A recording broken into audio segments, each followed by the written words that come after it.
दोस्तों, आजकल मूवीज कई बन जाती हैं, लेकिन जमीन से जुड़ा रॉ सिनेमा बहुत ही कम देखने को मिलता है। शुक्र है साउथ इंडियन मूवीज का, जिसकी बदौलत हम आज भी ऐसे यूनिक कॉन्सेप्ट पर बेस्ड मूवीज को देख पाते हैं। और इसीलिए मैं आज आपके लिए एक ऐसी ही जबरदस्त तेलुगु थ्रिलर मूवी को लेकर आया हूँ। तो चलिए बिना देरी किए शुरू करते हैं आज की ये एक्सप्लेनेशन। तो ये कहानी मूवी के हिसाब से 1970 के आसपास की है, जहां गंगाधर नाम के एक आदमी को दिखाया जाता है। हम देखते हैं कि पटेल नाम के एक आदमी और कुछ लोग गंगाधर को बहुत मारपीट रहे होते हैं। यहाँ हमें पता चलता है कि पटेल इस गांव की हाई कास्ट का आदमी है। इसी मारपीट के बीच पटेल गंगाधर को अपनी नजरें नीचे करने के लिए कहता है, लेकिन गंगाधर नजरें नहीं झुकाता, जिसकी वजह से पटेल के आदमी गंगाधर की आंखों में आग के पौधे का रस डाल देते हैं। अब उस जहरीले पौधे के रस की वजह से गंगाधर की आंखों की रोशनी चली जाती है और अब उसे सब कुछ धुंधला धुंधला दिखाई देने लगता है। फिर पटेल गंगाधर से कहता है कि मैंने ही देवी माँ के बकरे को छुपाया है, वो भी झरने के नीचे। इसलिए अगर तुम कल तक उस बकरे को नहीं ला पाए तो देवी माँ के सामने मैं तुम्हारी बेटी की बलि चढ़ा दूंगा। इसके बाद पटेल अपने आदमियों से गंगाधर को बांधने को कहकर वहाँ से चला जाता है। फिर पटेल के जाने के बाद गंगाधर पटेल के आदमियों से लड़ाई करता है और उनको खत्म करके झरने की तरफ निकल जाता है। वहाँ रास्ते में जाते वक्त गंगाधर खुद से ही कहता है कि अब मैं 9 घंटे के अंदर पूरी तरह से अंधा हो जाऊंगा, इसलिए ऐसा होने से पहले मुझे देवी माता के बकरे को ढूंढना ही होगा। हालांकि इस वक्त भी गंगाधर को सब कुछ धुंधला धुंधला सा नजर आ रहा होता है, पर फिर भी वो किसी तरह से गिरते पड़ते झरने की तरफ जाने लगता है। इसी दौरान सीन फ्लैशबैक में चला जाता है और हमें गंगाधर के बचपन की कहानी दिखाई जाती है। हम देखते हैं कि असल में गंगाधर की मां ने जुड़वा बच्चों को जन्म दिया था और बच्चों के जन्म के तुरंत बाद ही गंगाधर की मां गुजर जाती है। वहीं गंगाधर का पिता एक गडरिया था, जो गांव में रहने वाले लोगों की बकरियों को चराता था और इसके बदले में गांव वाले उसे 2-4 आना दे दिया करते थे। तो इस तरह से बेसिकली यही इनकी रोजी रोटी का जरिया था।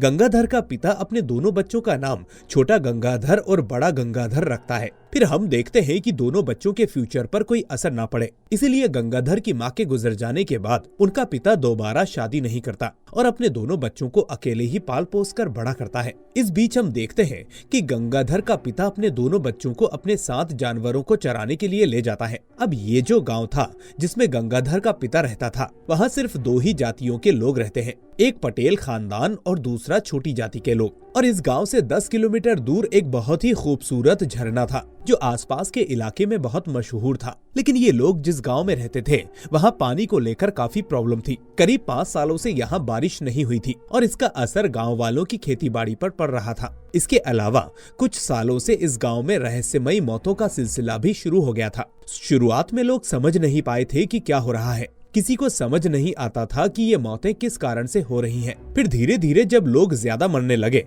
तो इसके पीछे गांव वाले ये मानने लगे कि शायद देवी माँ गांव वालों से नाराज है और इनका श्राप इसी गांव पर पड़ा है। अब गंगाधर के गांव में सिर्फ एक ही कुआं था, जिसके पानी ने गांव वालों को जिंदा रखा हुआ था। ये कुआं इतना बड़ा था कि लोग इसी कुएं में तैरते भी थे। फिर हम देखते हैं कि एक दिन गंगाधर का पिता अपने दोनों बच्चों को कुएं के पास तैरने की ट्रेनिंग देने के लिए लेकर जाता है और दोनों बच्चों के कमर में रस्सा बांधकर उन्हें कुएं में उतार देता है। फिर कुछ ही देर में दोनों बच्चे बहुत अच्छे से तैरने लगते हैं। फिर हम देखते हैं कि वही कुएं के पास एक बोर्ड भी लगा हुआ था, लेकिन गांव वालों में से किसी को पढ़ना नहीं आता था, इसीलिए वो लोग हमेशा उस बोर्ड को नजरअंदाज कर देते थे। अब जब दोनों बच्चे तैर रहे होते हैं तो इसी दौरान गंगाधर का पिता देखता है कि एक बकरी अपने बच्चे को जन्म देने वाली है। दूसरा, उसको ये भी पता था कि वो बकरी कई सालों के बाद बच्चे को जन्म दे रही है। इसीलिए गंगाधर का पिता बकरी को संभालने में मदद करने के लिए अपने एक बेटे को कुएं से बाहर बुलाता है। लेकिन इसी बीच कुएं में मौजूद दूसरे गंगाधर की कमर का रस्सा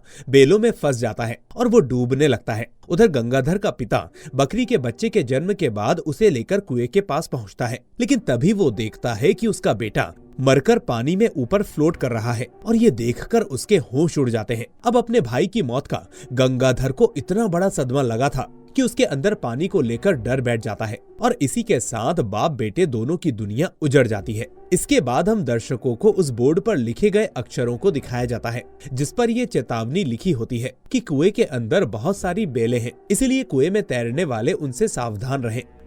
इसके तुरंत बाद हम देखते हैं कि गांव वाले उस बकरी के बच्चे के साथ कुछ जरूरी रस्में करने लगते हैं। लेकिन ये रस्में क्या की जाती हैं, ये हमें आगे पता चलेगा। इस बकरी के बच्चे की वजह से गंगाधर के पिता अपने बेटे का अंतिम संस्कार नहीं कर पाते। वही गांव वाले उस बकरी के बच्चे को गंगाधर के पिता को सौंप देते हैं और कहते हैं कि अब तुम्हें ही इसे संभालना होगा। बेचारा छोटा गंगाधर अपने पिता के बिना ही अपने भाइयों का अंतिम संस्कार करता है। इसके बाद हम देखते हैं कि गंगाधर का पिता उसे इस गांव की कहानी सुनाना शुरू करता है और बताता है कि क्यों वो अपने बेटे का अंतिम संस्कार नहीं कर सका। वो बताता है कि आज से 100 साल पहले इस गांव में एक घातक बीमारी फैल गई थी, जिससे गांव वाले अचानक मरने लगे। इसी दौरान गांव का पटेल परिवार का मुखिया भी अपनी गांव की चिंता करते हुए बीमार पड़ गया। लेकिन फिर एक रात देवी माँ पटेल के सपने में आकर उसे कुछ बताती हैं और कहती हैं कि गांव के तालाब के पास एक पत्थर है जिसमें वो वास करती हैं। आगे देवी ने पटेल से कहा कि उस पत्थर को लाकर मंदिर बनवाया जाए और हर 12 साल बाद एक बकरे की बलि दी जाए, और ऐसा करने से गांव पर फिर से कोई संकट नहीं आएगा। अब सपना आते ही पटेल खानदान का मुखिया अपनी ये बात गांव वालों के साथ साझा करता है और फिर सभी देवी माँ की उस बात को मानते हुए इस परंपरा को शुरू कर देते हैं। फिर परंपरा शुरू होते ही अचानक गांव में खुशहाली लौट आती है, जिससे सभी को लगता है कि देवी अब खुश हैं और आगे कोई दिक्कत नहीं होगी। लेकिन इस बीच कुछ सालों बाद एक बड़ा हादसा हो जाता है, जिसमें होता ये है कि बलि देने के लिए जो बकरा रखा गया था वो बलि देने वाले त्योहार के दिन से ठीक 3 दिन पहले ही मर जाता है। जिसके बाद अगले 12 साल बाद एक और बकरा इसी तरह मारा जाता है, जिसके कारण गांव में बारिश होना भी पूरी तरह से बंद हो जाती है। इसीलिए अब बात ये है कि आज जो बकरी का बच्चा जन्मा है उसे 12 साल बाद देवी माँ के पास जाकर बलि के रूप में चढ़ाना होगा, क्योंकि गाँव वाले इसे देवी माँ का बकरा मानते हैं। इसके बाद गाँव वाले इस बकरी की जिम्मेदारी गंगाधर के पिता को सौंप देते हैं। अब कुछ दिनों बाद एक दिन गंगाधर के गांव में एक ऑफिसर आता है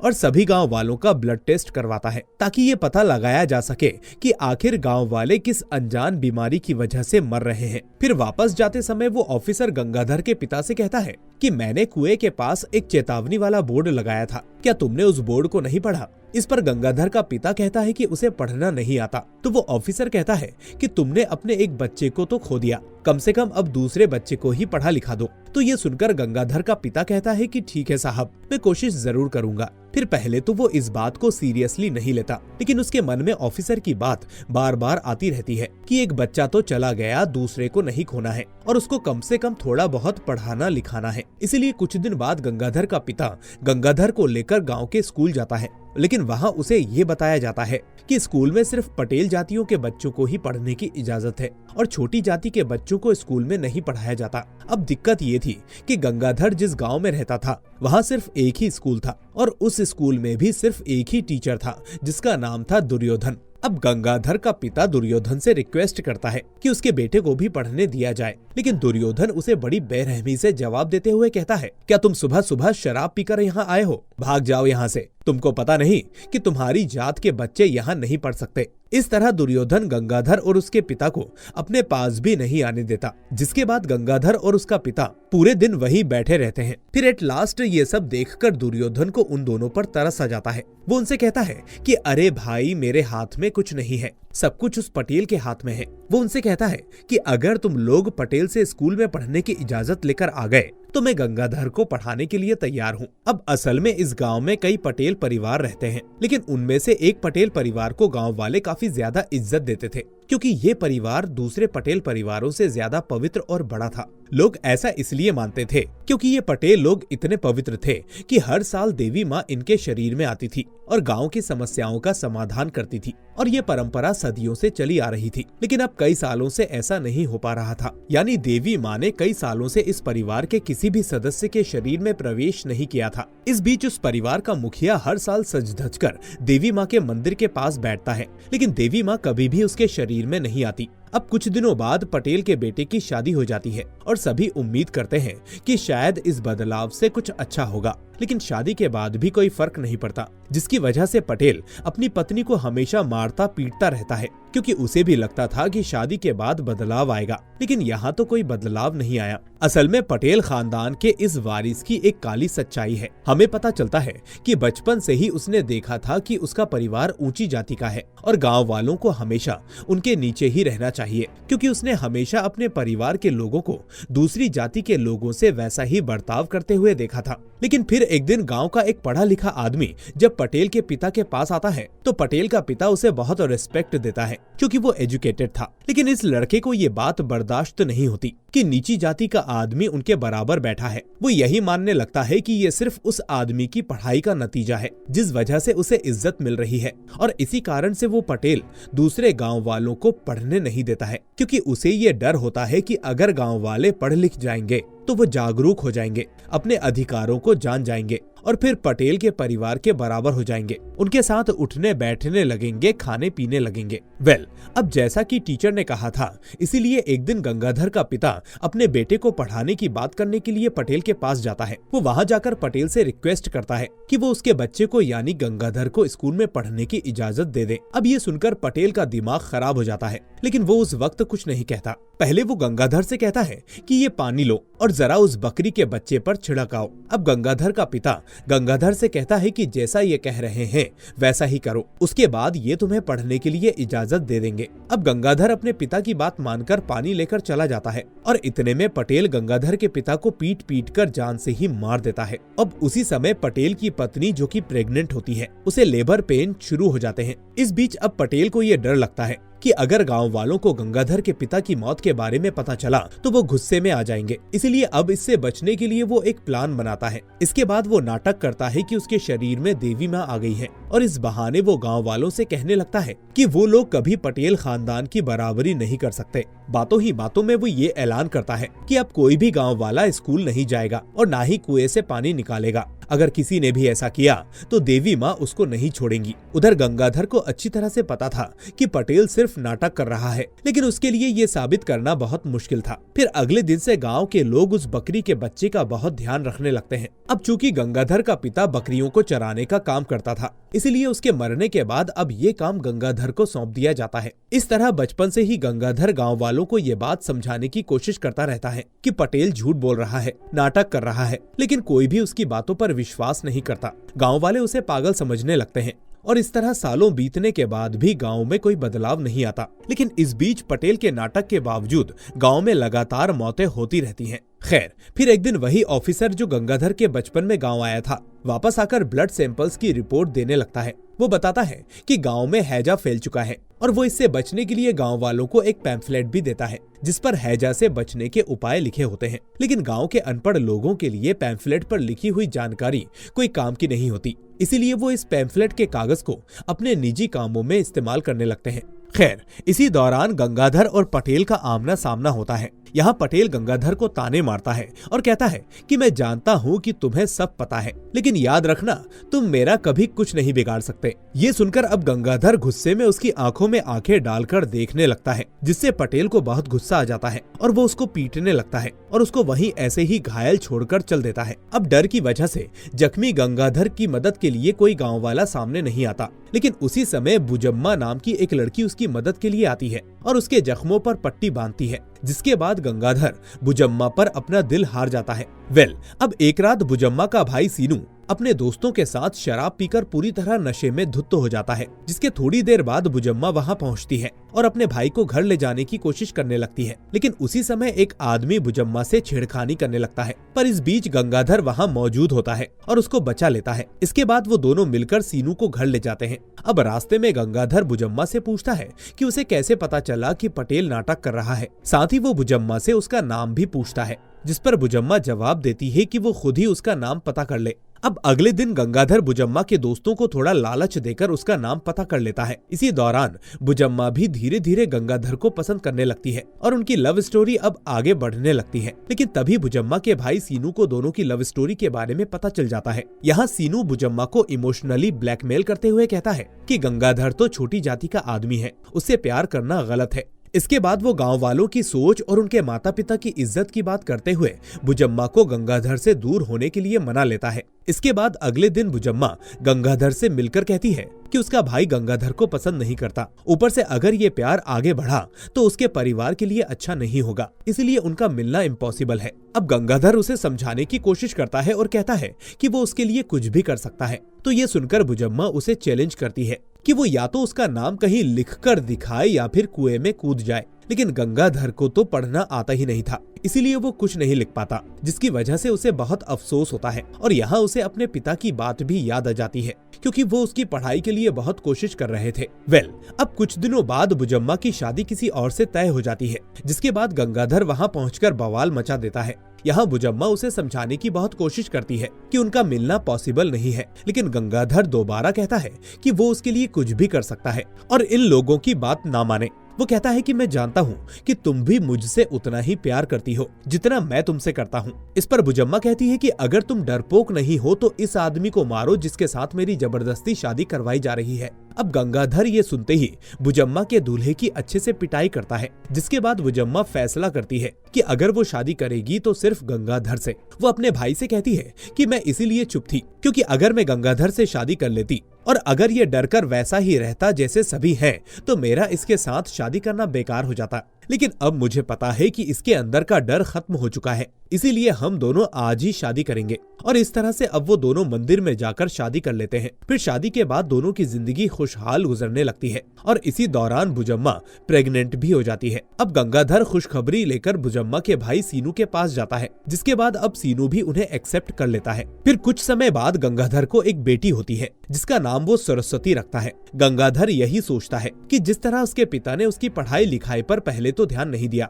लेकिन बाद में अपनी जान गंवा दी, वैसे ही अब वो अपने पिता के काम को पूरा करेगा और अपनी बेटी को जरूर पढ़ाएगा। इसीलिए एक दिन गंगाधर अपनी बेटी सरस्वती को लेकर स्कूल टीचर दुर्योधन के पास जाता है और उनसे अपनी बेटी को पढ़ाने की रिक्वेस्ट करने लगता है, जिस पर दुर्योधन वैसे ही साफ इनकार कर देता है जैसा उसने गंगाधर के पिता से किया था। लेकिन गंगाधर और सरस्वती उसके पैरों पर गिरकर रिक्वेस्ट करने लगते हैं, तो दुर्योधन बहुत सोचकर उससे कहता है कि मैंने सुना है कि पहाड़ी के ऊपर बेहतरीन शहद मिलता है, इसलिए अगर तुम वो शहद लाकर मुझे दे दोगे तो मैं तुम्हारी बेटी को जरूर पढ़ाऊंगा। अब गंगाधर सरस्वती के साथ जंगल में शहद लेने के लिए निकल पड़ता है और यहाँ दोनों को कई मुश्किलों का सामना करते हुए शहद मिलता है, लेकिन जैसे तैसे ही सही वो दोनों शहद निकालकर उसे दुर्योधन के पास ले जाते हैं। इसके बाद दुर्योधन सरस्वती को चुपके से गांव के बाहर ही पढ़ाने लगता है, क्योंकि उसे स्कूल में एडमिशन नहीं मिलता। फिर कुछ दिनों बाद दुर्योधन गंगाधर से कहता है कि उसकी दूसरी पत्नी उससे झगड़ा करके मायके चली गई है और मैंने सुना है कि एक दूर पहाड़ी पर एक खास फूल मिलता है, इसीलिए गंगाधर अगर वो फूल लाकर उसे दे दे तो वो अपनी पत्नी को मना लेगा। अब बेचारा सीधा साधा गंगाधर उसके लिए भी हामी भर देता है और वो कहता है कि वो फूल जरूर लाएगा। फिर अगले दिन गंगाधर सरस्वती को पहाड़ी के नीचे छोड़कर खुद फूल लेने के लिए पहाड़ पर चढ़ने लगता है और काफी कठिनाइयों के बाद वो फूल हासिल भी कर लेता है। लेकिन तभी इस बीच अचानक उसका पैर फिसल जाता है और वो ऊपर से सीधा नीचे गिर जाता है। अब गिरने के दौरान उसके शरीर में कई कांटे भी चुभ जाते हैं, लेकिन फिर भी वो इस हालत में भी फूल को गिरने नहीं देता। इसके बाद गंगाधर मुश्किल से फूलों को लेकर मास्टर जी के पास पहुंचता है और दुर्योधन फूल लेकर बहुत खुश होता है और वहां से चला जाता है। इस बीच सरस्वती अपनी पढ़ाई में पूरी मेहनत से जुटी रहती है। फिर एक दिन दुर्योधन गंगाधर से एक कीमती चीज मांगता है। वो कहता है कि पटेल के घर में एक चमकदार और कीमती मूर्ति है जो उसकी अमीरी का कारण मानी जाती है, इसीलिए अगर गंगाधर वो मूर्ति चुरा कर ले आए तो दुर्योधन सरस्वती को पूरी जिंदगी मुफ्त में पढ़ाएगा। अब हमेशा की तरह उसके पास कोई और रास्ता नहीं होता, इसीलिए वो उसी रात पटेल के घर में मूर्ति चुराने पहुंच जाता है। लेकिन हर बार की तरह इस बार किस्मत उसका साथ नहीं देती और वो बेचारा बदकिस्मती से पकड़ा जाता है। अब पटेल इतना तो जानता था कि गंगाधर चोरी नहीं कर सकता और वो बेवजह ऐसा काम भी नहीं करेगा, इसीलिए वो उससे पूछता है कि तुमने ऐसा क्यों किया और सच बताओ कि इसके पीछे किसका हाथ है। पर गंगाधर चुप रहता है और कोई जवाब नहीं देता, इसीलिए अब पटेल उसको बेरहमी से पिटवाता है और उसे कुत्तों से कटवाता भी है। लेकिन फिर भी गंगाधर दुर्योधन का नाम नहीं लेता और जब इतना सब हो जाता है तो पटेल को भी यकीन हो जाता है कि इस चोरी के पीछे किसी और का हाथ है, जिसके बाद वो गंगाधर को चेतावनी देकर छोड़ देता है। फिर अगले दिन गंगाधर ये सब दुर्योधन को बताता है, लेकिन दुर्योधन उसे फिर से कोशिश करने के लिए कहता है। फिर इसी दौरान पटेल अपने लोगों को गंगाधर के पीछे लगा देता है ताकि उसे चोरी के बारे में और कुछ पता चल सके। लेकिन यहाँ उसे ये पता चलता है कि गंगाधर चोरी छुपे अपनी बेटी को गांव के बाहर पढ़ा रहा है। फिर गंगाधर को सबक सिखाने के लिए पटेल के आदमी देवी माँ के पूजनीय बकरे को चुरा कर ले जाते हैं और जब ये बात गांव वालों को पता चलती है तो वो गंगाधर पर भड़क जाते हैं और उसे दोषी ठहराते हैं कि उसने उसका ठीक से ख्याल नहीं रखा। वो कहते हैं कि गंगाधर अपनी बकरियों को चराने के बजाय अपनी बेटी को पढ़ाने में बिजी था, जिसकी वजह से देवी माँ का बकरा खो गया। अब 1 महीने के बाद होने वाले त्योहार के लिए बकरा जरूरी था। सभी लोग ये जानते थे। फिर पटेल इस गुस्से को और भड़काने के लिए गांव वालों के बीच आता है और गंगाधर की इस गलती के लिए उसकी पूरी फैमिली को गांव से बाहर निकाल देता है। लेकिन तभी गांव वाले कहते हैं कि गंगाधर अकेले बकरा कैसे ढूंढ सकता है। पर पटेल तभी वापस से ये नाटक शुरू कर देता है कि देवी माँ उसके शरीर में आ गई है। इसके बाद वो गांव वालों के सामने नाटक करते हुए कहता है कि जिसने बकरे को खोया है वही उसे ढूंढ कर लाएगा। यानी हम देखते हैं कि अब गंगाधर को अकेले ही बकरे को ढूंढना होगा। अब गंगाधर और बुजम्मा गांव से बाहर अपनी छोटी सी झोपड़ी बनाकर रहने लगते हैं। इस बीच पटेल को ये बात पता चल जाती है कि मूर्ति चुराने के पीछे असल में दुर्योधन का हाथ था। इसलिए वो दुर्योधन को अपने पास बुलाता है और उसकी बुरी तरह से पिटाई कराता है। यहाँ पटेल उससे कहता है कि आखिर तुमने मूर्ति चुराने की हिम्मत कैसे की और इसके लिए गंगाधर को उकसाने के लिए तुम्हारी जरूरत कैसे हुई। तो यहाँ दुर्योधन माफी मांगते हुए कहता है कि मुझे माफ कर दो मालिक, ऐसा फिर कभी नहीं होगा। यहाँ मन ही मन दुर्योधन ये सोचने लगता है कि उस गंगाधर के बच्चे ने मेरा नाम ले लिया और आज मुझे पिटवा दिया। आज के बाद मैं उसका जीना हराम कर दूंगा। लेकिन तभी पटेल उससे कहता है कि मेरी समझ में एक बात नहीं आई। अगर ये चोरी तुमने उससे करवाई तो उसको मैंने इतना मारा, कुत्तों से कटवाया, फिर भी उसने तुम्हारा नाम क्यों नहीं लिया। तो ये सुनकर दुर्योधन की आंखों का पर्दा हट जाता है और वो सोचता है कि मैं खुद कितना गिरा हुआ आदमी हूँ जो मैंने गंगाधर से ये सब करवाया और फिर उस बेचारे ने मेरा नाम तक नहीं लिया। इसीलिए इसके बाद दुर्योधन फौरन गंगाधर के पास जाता है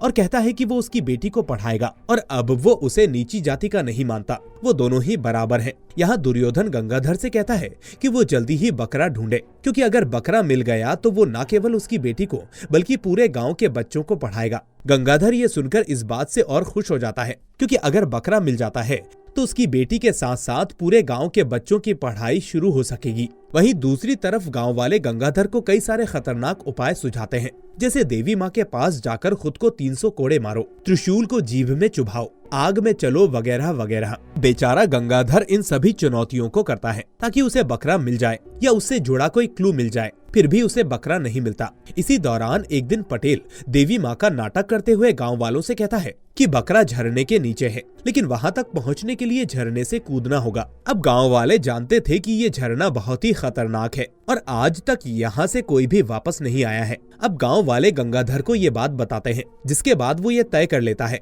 कि वो वहां जाएगा और बकरा लेकर आएगा। अब हालांकि बुजम्मा इसके लिए मना करती है और उसे समझाती है कि झरने में कूदने से उसकी जान जा सकती है, लेकिन गंगाधर उसकी बात नहीं मानता और कहता है कि अगर मेरे मरने के बाद वो बकरा मिल गया तो कम से कम इस गांव के बच्चों की पढ़ाई तो शुरू हो पाएगी और फिर एक दिन ये सभी पटेल से लड़ने के काबिल भी हो जाएंगे। लेकिन फिर भी बुजम्मा उसे बहुत समझाती है, पर जब वो नहीं मानता तो रात को ही बुजम्मा अपनी बेटी के साथ पटेल के घर जाती है और उसके सामने गंगाधर की जान बचाने की गुहार लगाती है। यहाँ पटेल उसे जवाब देता है कि अगर उसकी बेटी पढ़ लिख गई तो पटेल ने कई सालों से अपनी जो इमेज बनाई हुई है उसकी सच्चाई लोगों के सामने आ जाएगी और वो इन गांव वालों के ऊपर राज नहीं कर पाएगा। साथ ही वो ये भी कहता है कि गंगाधर और बुजम्मा जैसे छोटी जाति के लोग सिर्फ उसकी गुलामी करने के लिए पैदा हुए हैं। इस बीच हम दर्शकों को ये भी दिखाया जाता है कि बुजम्मा बचपन में पटेल के घर काम करती थी और यही वजह थी कि उसे पटेल की असलियत का पूरा पता है। बुजम्मा ये जानती थी कि पटेल ने ही गंगाधर के पिता को मारा था।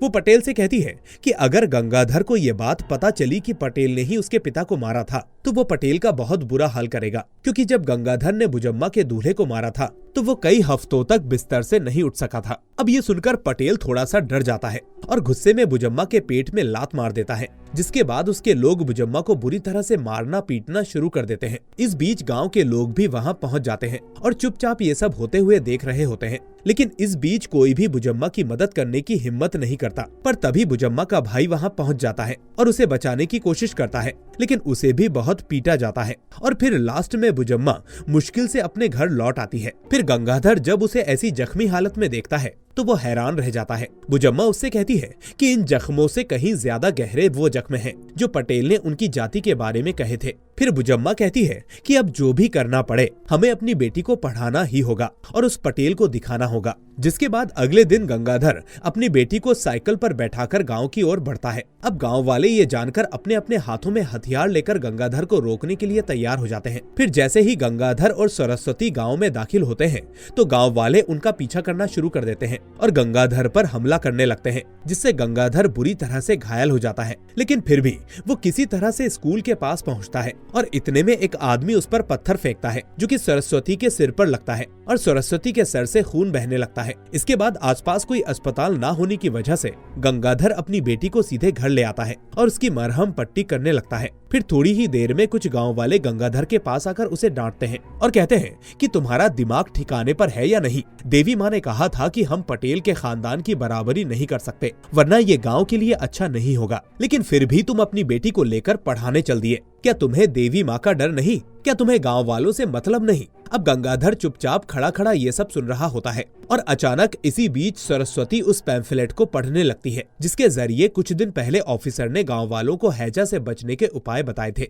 यहाँ गंगाधर फिर गांव वालों को समझाना शुरू करता है कि पहले उन्हें हैजा के बारे में कोई जानकारी नहीं थी, लेकिन अब उनकी बेटी की पढ़ाई के कारण वो इस बारे में जान पाए हैं। गंगाधर कहता है कि अगर वो पढ़ लिख सकते तो शायद आज इतने लोग नहीं मर रहे होते, इसीलिए हमें अपने बच्चों को पढ़ाना होगा, वरना ये मौतें कभी खत्म नहीं होंगी। ये सब उस हैजा की बीमारी की वजह से हो रहा है और देवी माँ वाली बात सिर्फ पटेल का छलावा है, देवी उसके ऊपर नहीं आती। और ये सब सुनकर गांव वालों की आंखें थोड़ी खुलने लगती हैं और इसके बाद गंगाधर उस बकरे को पाने के लिए झरने के पास जाता है, लेकिन पानी को देखकर वो बहुत घबरा जाता है। उस पानी के पास जाने की उसकी हिम्मत नहीं होती और उसे अपने भाई की मौत याद आने लगती है, इसीलिए वो डरकर वापस लौट आता है। फिर इसी बीच सरकार से आदेश आते हैं कि पटेल के परिवार के पास जो गन्स हैं उन्हें जब्त कर लिया जाए, क्योंकि राज्य भर में इलेक्शंस शुरू होने वाले थे जिसके लिए असलहा को जमा करना होता है। फिर पटेल गांव में ये ऐलान करता है कि यदि गंगाधर फेस्टिवल तक बकरा नहीं लाता तो गांव का कोई एक आदमी अपनी बलि देगा,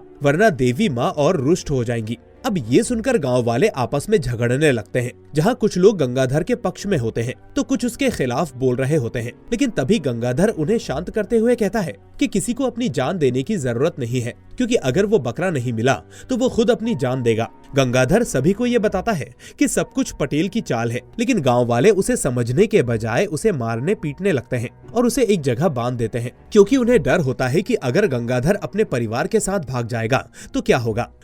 इसी बीच बुजम्मा और उसका भाई सीनू आकर गंगाधर के हाथ खोलते हैं और सीनू और गंगाधर बकरा ढूंढने के लिए निकल जाते हैं। लेकिन हैरानी की बात ये होती है कि अब सीनू गंगाधर को सीधा पटेल के पास ले जाता है। दरअसल एक दिन पटेल ने सीनू को अपने पास बुलाकर उसे गंगाधर के खिलाफ भड़काया था। उसने कहा था कि गंगाधर से शादी करने की वजह से उसकी बहन का ऐसा हाल हुआ है और उसके अंदर इतनी हिम्मत नहीं कि वो गंगाधर से अपनी बहन को छुड़ा पाता, जिससे उसकी इमेज भी बिरादरी में खराब हो गई। आगे वो सीनू को समझाता है कि अगर उसे अपनी इज्जत वापस चाहिए तो वो गंगाधर को पटेल के हवाले कर दे। इसीलिए यही वजह थी कि सीनू गंगाधर को पटेल के पास ले आता है, लेकिन इसके बाद भी पटेल के आदमी सीनू को मार डालते हैं। फिर फिल्म की शुरुआत में जो सीन हमें दिखाया गया था वही अब दिखाया जाता है, जिसमें पटेल गंगाधर की आंखों में आग के पौधे का रस डालकर उसे बकरा लाने के लिए भेज देता है। अब गंगाधर कई कठिनाइयों से गुजरते हुए झरने के पास पहुंचता है और अपनी पूरी ताकत लगाकर पानी में कूद जाता है। इसके बाद जब वो पानी में डूबने लगता है तो अपने भाई और बेटी के बारे में सोचता है,